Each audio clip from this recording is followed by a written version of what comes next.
আসসালামু আলাইকুম। বাঙালি রান্নাবান্নার আরও একটি নতুন পর্বে আপনাদের সবাইকে স্বাগত। আজকের পর্বে তৈরি করে দেখাবো নারিকেল আর সেমাই দিয়ে দারুণ মজার একটা সন্দেশ রেসিপি। আশা করছি আপনাদের সকলের কাছে রেসিপিটা ভালো লাগবে। প্রথমে চুলায় একটা হাঁড়ি বসিয়ে দিয়েছি আর এর মধ্যে নিয়েছি 2 কাপ পরিমাপে লিকুইড দুধ, 1/3 কাপ দিয়ে দিলাম চিনি। এবার এই দুধটাকে কিছুক্ষণের জন্য জাল করে নিচ্ছি। এবার এই দুধটাকে জাল করে কিছুটা ঘন করে নিতে হবে।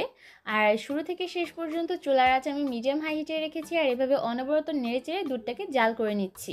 আর অবশ্যই খেয়াল রাখবেন দুধটা জাল করতে করতে যাতে হাঁড়ির তলানিতে লেগে না যায়, এতে করে নিচের অংশটা পুড়ে যেতে পারে আর যার কারণে খাবারের টেস্ট একদম নষ্ট হয়ে যাবে। এরই মধ্যে কিন্তু দুধটা অনেকটা ঘন হয়ে গেছে আর এই পর্যায়ে আমি এর মধ্যে দিয়ে দিব লাল সেমাই আর সাদা সেমাই, দুইটাই আমি 1/4 কাপ করে নিয়ে নিয়েছি।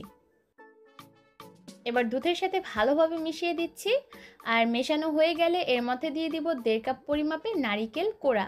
আমি এখানে ফ্রেশ নারকেল কোড়া ব্যবহার করেছি, তবে আপনারা চাইলে কিন্তু ফ্রোজেন নারকেল কোড়া দিয়েও এই রেসিপিটা তৈরি করে নিতে পারেন। এবার এই মিশ্রণটাকে ততক্ষণ পর্যন্ত জাল করতে হবে যতক্ষণ না পর্যন্ত এটা অনেকটা আঠালো কনসিস্টেন্সিতে চলে আসে। যখন সেমাইয়ের মধ্যে থাকা লিকুইড দুধটা পুরোপুরি শুকিয়ে যাবে আর অনেকটা আঠালো হয়ে যাবে, ঠিক সেই পর্যায়ে আমি এর মধ্যে দিয়ে দিলাম 2 টেবিল চামচ গুঁড়া দুধ। আর এই গুঁড়া দুধটা বাইন্ডিংয়ের কাজ করবে আর সেমাইগুলোকে আটকে রাখতে সাহায্য করবে। যখন আমরা সন্দেশগুলো তৈরি করব তখন আর খুব সহজে ভেঙে যাবে না। এবার এই মিশ্রণটাকে আরও কিছুক্ষণের জন্য ভুনে নিচ্ছি যতক্ষণ না পর্যন্ত এটা অনেকটা আঠালো ভাবটা কমে গিয়ে শক্ত হয়ে আসে। আর যখনই দেখবেন প্যানের গা থেকে এভাবে ছেড়ে ছেড়ে আসছে, তখনই বুঝতে হবে মিশ্রণটা সন্দেশ তৈরি করার জন্য একদম রেডি। আর এটা চুলা থেকে নামানোর পরও কিন্তু আরও একটু শক্ত হয়ে আসবে। নারিকেল আর সেমাইয়ের মিশ্রণটাকে আমি কিছুটা ঠান্ডা করে নিয়েছি। এবার সন্দেশগুলো তৈরি করব, তার জন্য হাতে একটু তেল মাখিয়ে নিয়েছি। এতে করে সন্দেশগুলো তৈরি করতে সুবিধা হবে, হাতের গায়ে আর আটকে যাবে না।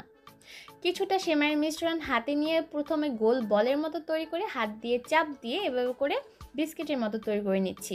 আপনারা চাইলে গোল করেও তৈরি করতে পারেন, আবার চ্যাপ্টা যে কোনো টাইপের কিন্তু এই সন্দেশটা তৈরি করে নিতে পারবেন। ব্যাস, একটা সন্দেশ কিন্তু তৈরি করা হয়ে গেল। এবার একইভাবে করে আমি বাকি সন্দেশগুলোকেও তৈরি করে নিব।